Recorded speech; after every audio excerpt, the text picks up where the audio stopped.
You know, I mean, I kept opposing. I kept saying there is no military solution only because you only have to know the history of Afghanistan. I mean, the British as a superpower went and 3 times failed.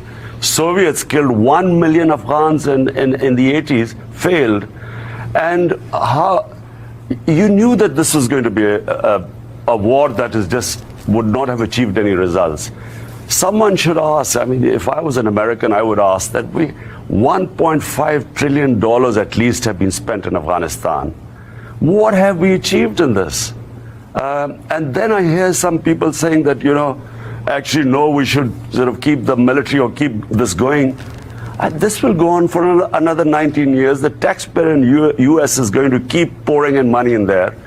While the U.S. was pouring money in Afghanistan in this futile war, the Chinese were developing first world infrastructure, and you just have to go to China to see the way their infrastructure is. And I'm in New York, and I'm watching the you know, the car bumping around here. That money was wasted. You know, you do not sound right now like a prime minister from Pakistan. You sound like a voter from the Bronx who would complain about the infrastructure, our money being spent on wars in Afghanistan. This is a very difficult situation. It's brewing up for a while. But, you know, I'm an anti-war person. I do not believe wars solve problems. I mean, you go after one problem and it gives birth to 5 other different problems. And therefore, I don't believe that these, because you see, it has unintended consequences. You know, every war which I know, Afghanistan, Pakistan joining the US war in Afghanistan, each time we were told this is a matter of weeks.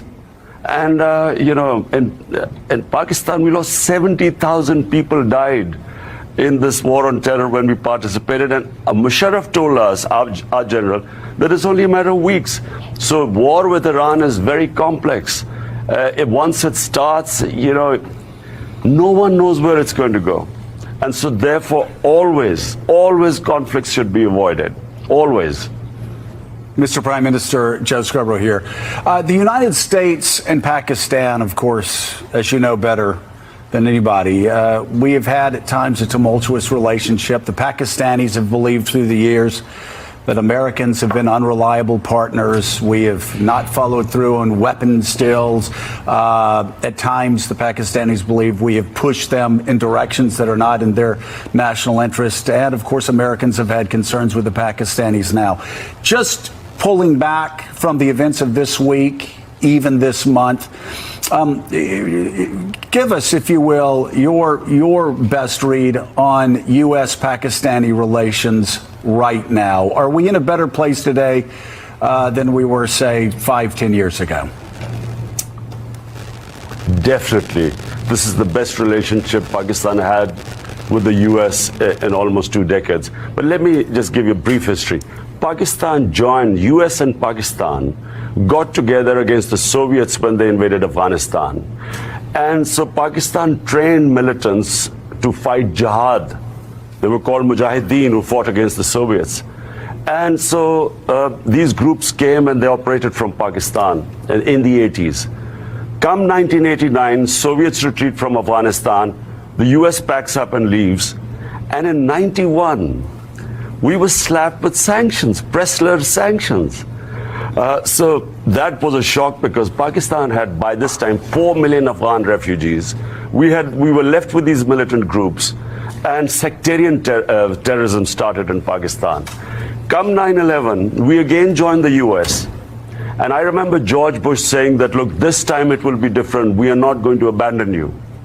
Because Pakistanis were skeptical. We had been abandoned.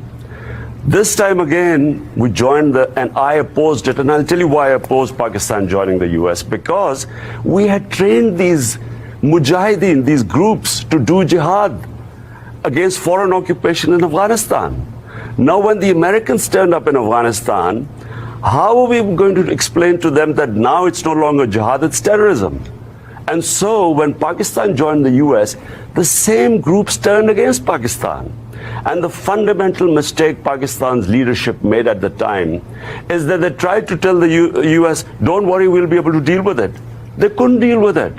I mean, there were suicide bombings going on in Pakistan. Our GHQ was attacked, our army, our commandos, our ISI. At one point, we actually thought we were going down. And so US kept putting pressure on Pakistan to help them more. Pakistan could not deliver more. There were 150,000 NATO troops. And if they couldn't win in Afghanistan, how was Pakistan going to help them?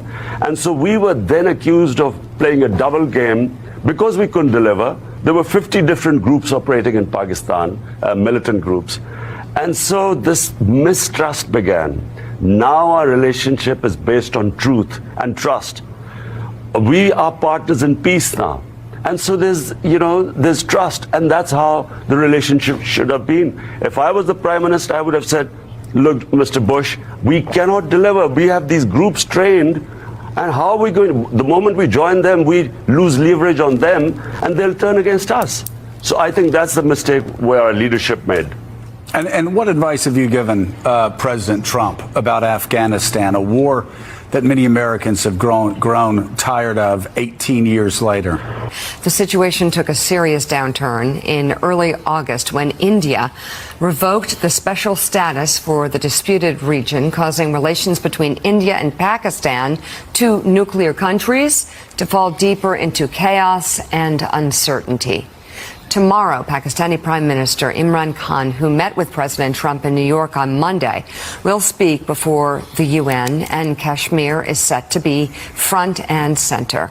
And Prime Minister Imran Khan of Pakistan joins us now. Mr. Prime Minister, thank you very much for joining us this morning. NBC Chief Foreign Affairs Correspondent Andrea Mitchell has the first question. Andrea? Thank you very much, Mika. Well, Mr. Prime Minister, the president has offered to mediate. Would you like to see him mediate between you and Prime Minister Modi and try to resolve this Kashmir issue? Andrea, definitely. We feel that the US president, head of the most powerful country in the world, the only person actually who could make a difference right now is President Trump, if he can mediate between us. Because there is, as you report mentioned, there's a huge humanitarian crisis brewing up. 8 million people have been locked inside in Kashmir now for almost 53 days. And so we hope that the US president intervenes.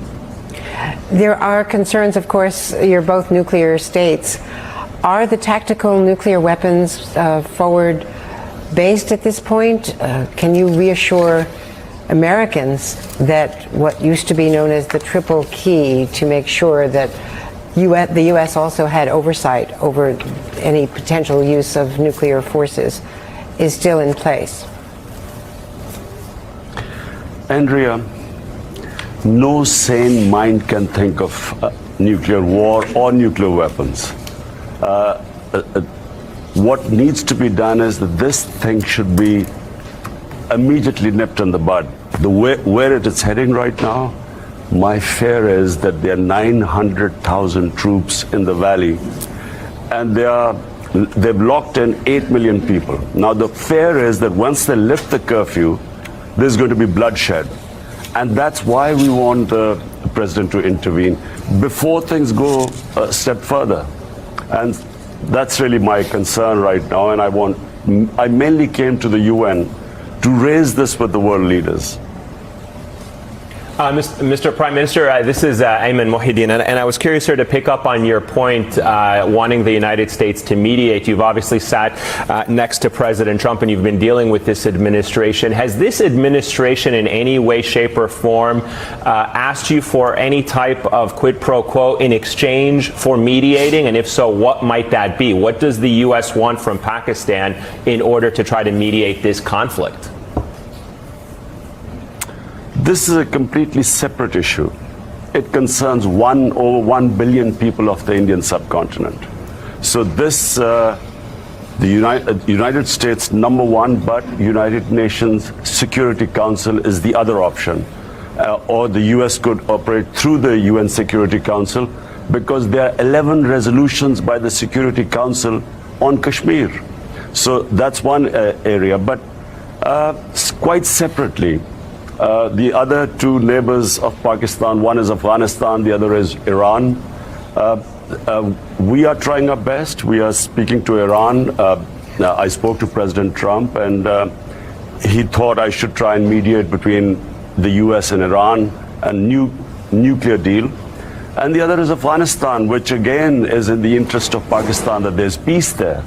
I mean, there's 4 decades of conflict. People of Afghanistan are suffering.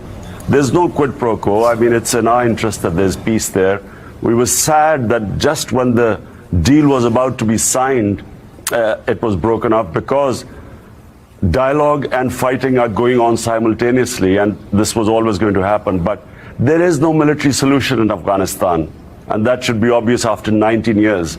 So it is in our interest that there's peace in both Afghanistan and Iran. The problem with Iran is that if there's a conflict, our country's developing world is going to take a real beating, because the oil prices will shoot up.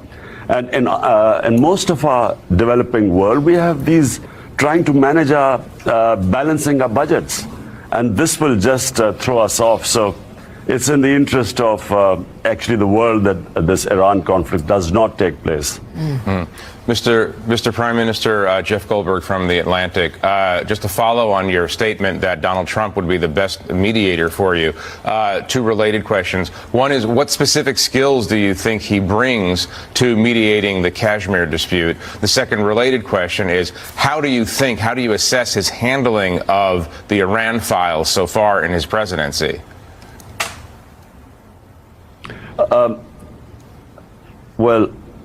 U.S. is, again, I repeat, the most powerful country in the world, and the U.S. can mediate. The U.S. has the clout.